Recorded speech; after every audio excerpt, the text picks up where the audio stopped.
Awitin ko man lahat ng awit sa mundo, di kayang ilarawan ng kadakilaan mo.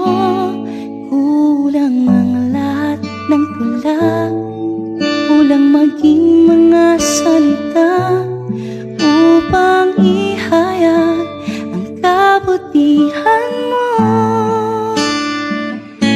Wala kang katulad, wala nang hihigit sa'yo. Wala kang katulad, wala nang papantay sa'yo. Ikaw ang Diyos noon pa man, maging ngayon at